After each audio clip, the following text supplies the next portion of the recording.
Fox 2 Sportsworks starts now.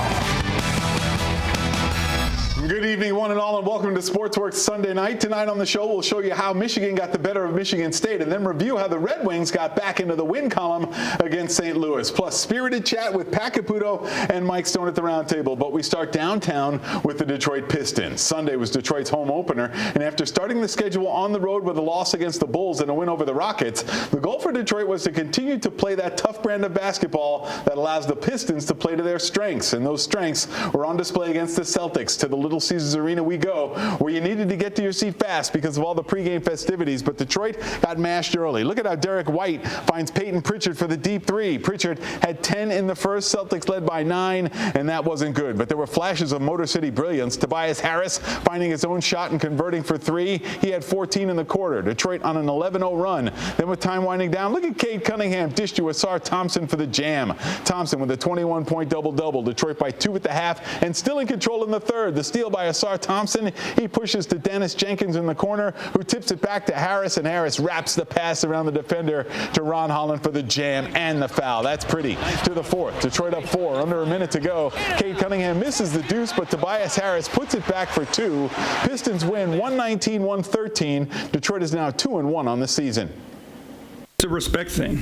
I think, the level of respect the league has for this team now compared to where it was when we got here last year is completely different. Our guys have proven how tough they are, and how talented they are. So when you do that, teams, they prepare for you differently. They make adjustments, especially, a team like Boston that's got so many veteran players that they can do different things schematically and get it in, for a game. So, yeah, teams are going to prepare for you differently, but it's clearly a sign of respect, and that's what you would rather have. The comments from Pistons head coach J.B. Bickerstaff bring us to the round table. Time for official introductions. Joining me tonight, Caputo and Mike Stone. Both of these fine gentlemen can be found on 97.1 The Ticket. By the way, Woody, yes, I love how your glasses match your suit and your tie. You a fashion #1. Thank you, Stoney. Yes. We usually don't talk about fashion on this show, but thank you very much. I will accept that. Let's talk about more compliments. Complimentary basketball that we're seeing with the Pistons, rebounding and assists. Obviously, the formula for success, Stoney. Especially today, if they're not shooting great from the outside. They had Duran with a fantastic game. They had 3 guys with over 20 points. Duran, obviously, with all the rebounds. He made all his free throws. Thompson is a terror on the boards lately. And I'll tell you something, Pat. They've gone through 3 games. Though, as good as today was, and Boston's not like they were, obviously, without Tatum. Although Brown's great. Friday night's win over the Rockets, to me, was a Detroit Lion win. They had Duran gets ejected, the guys foul out, and they still managed to beat a team that some people had going to the NBA Finals. Well, we don't talk enough about defense in the NBA, and they played pretty good defense the last couple games, and they really didn't in their opener. They really squeezed Boston in the second and third quarter today. They dominated the boards. In the first game, they were out-rebounded 30-15 in the first half. Today, they dominated the boards. I mean, just, Duran, Thompson, they really got to the boards, and it's an amazing feat because Boston had Luka Garza.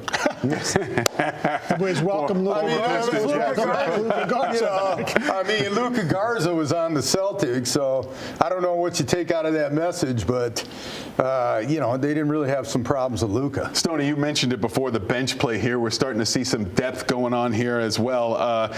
We always talk about Asar Thompson and maybe, getting up to the level of his brother as far as scoring and things like that. Are we starting to see that door open a little bit? I mean, he had a 21-point double-double today. Yes, and I think what people don't realize is last season he missed all of camp, all the off-season conditioning because of the blood clot. You talk to people around this league, they think that Asar Thompson, no doubt, is the second-best player on this basketball team. And he just keeps getting better and better. Still has to work on the outside shot, but Ron Holland so far this season, he looks really good with his outside shot. Pat, we've seen the Boston win. We've seen the Houston win. Does Detroit have to win in a certain way? I mean, I don't mean, by three-pointers or down low, but there's a certain style there, isn't it? Yeah, well, you can't. Look, Boston shoots these high volumes of 3. The Pistons didn't at all. Pistons didn't shoot 3s well. They didn't even get double digits in 3-pointers made today. But, it's about defending the three. As long as you can do that and have some balanced scoring. It can't just be on Cade. Right. When Ivy comes back, it just can't be on him. They got a lot of auxiliary scoring. Harris had some baskets. Thompson had some baskets. He does a really good job slashing to the rim. Ron Holland at the end there with a nice basket. It's about that and about playing defense. And you've got to hit the boards. Beef Stew and Duran, their job is boards. And today they were good. And by the way, drained a couple of threes. Beef Stew. Beef Stew did. Right. Yes, he did, stepping up. So obviously showing some improvement, doing the dirty work. Stoney, this is the Pistons team that we need to see moving forward. Absolutely, and not to go too far ahead, but like when Ivy comes back and you have to find him minutes, you would think he might start. Duncan Robinson might move back to the bench. I don't know what they're going to do. Sasser, another one. They have a lot of really good players. A few great, Cade's a great player. They're going to be very interesting to watch. But the Pat's right. If they don't defend, they're not going to go very far. When they defend, they're really good. Well, we'll see if they defend against the Cavaliers next time out for the Pistons. That's tomorrow night? Exactly, tomorrow night right here. It's going to be fun. So let's see if the Pistons can make it 3 straight. That would be nice to start the year. All right, guys, let's move to college football. Saturday went according to plan for the Michigan Wolverines. Head coach Sharon Moore's squad using a very potent run game to trample Michigan State. And the Stampede started with Maize and Blue quarterback Bryce Underwood in open space. This is College Rewind. 2 of them include the fullbacks. Underwood keeps, shimmy, shake. Bryce Underwood has speed, and he's got the touchdown. Will third time be the charm. Childs got the push. Childs. Number that he was putting up for this offense. 2nd and goal. Give it to 22 and let him do the rest. Touchdown, Justice Haynes. Now inside the red zone, first down from the 14. Haynes bounce again. Haynes got speed, looking for the corner. Touchdown. 14-yard rip. 2nd down and 7. Marshall with a hole. Marshall bursts into the secondary. Jordan Marshall will take it all the way for the touchdown. A 56-yard dagger. And there it is. They got the wing helmet already up there. We talked ad nauseum about how important this game was throughout the week. When we talked about after the game against Washington, and then on Tuesday we talked about the history of the rivalry, what it means to win this game for the state, for the city, the records. So it means everything for us to have won this game and have Paul back at home again. Well, I think all of this rests with their head coach at the top in regards to everything that takes place in the program. We didn't want the extra penalties past the whistle, but didn't obviously execute well within the whistles on the penalty end. If I felt like there was a lack of effort going on, I'd be pretty pissed off at that. But I don't feel that in any way in our guys. There was obviously a lack of discipline there for a while. That brings us back to the roundtable. Michigan, an 11-point win over MSU. All right, guys, let's talk about this. I mean, looking at some of those highlights, Pat, I know I'm seeing arm tackles and almost reminded me of you back in high school with arm tackling and guys running right by you. I don't know, Woody. I've seen the film of him. He could tackle. Yeah. I know. They got some film. It's kind of grainy and black and white from way up. Hey, I got to say this. Everything that is kind of wrong about college football, that game represented yesterday to me. The rivalry is not nearly the same. And the players you can sense on Michigan State, there's not the same. There can't be like it's traditional. They're not in the program for that long. They don't have very many players from the state of Michigan. Michigan's always had a kind of a different dynamic, but Michigan's so much better. And the game was sloppy. It didn't have the usual emotion. And at the very end, the most important play after 4 hours of commercials, 4 hours was 7 seconds left, and Michigan State covered on a touchdown pass with 7 seconds left. Stoney's applauding that. They've had 2 backdoor covers. Taking care of his boosters. Throws the gambling in there, the NIL, all the transfer portal, all wrapped up. That was the first game, because I've loved college football. It hasn't really affected me. But that game yesterday, compared to what it was in 2021, when Kenneth Walker and Hutch were playing and all that. It's the talent levels between that team, that game and this game are completely night and day. And as bad as Michigan State was, Michigan Michigan's not a great team. They're better than Michigan State. Obviously, they're an average, above average to a good team. They have to get a passing game. Stoney, Waterford Mott is better than Michigan State.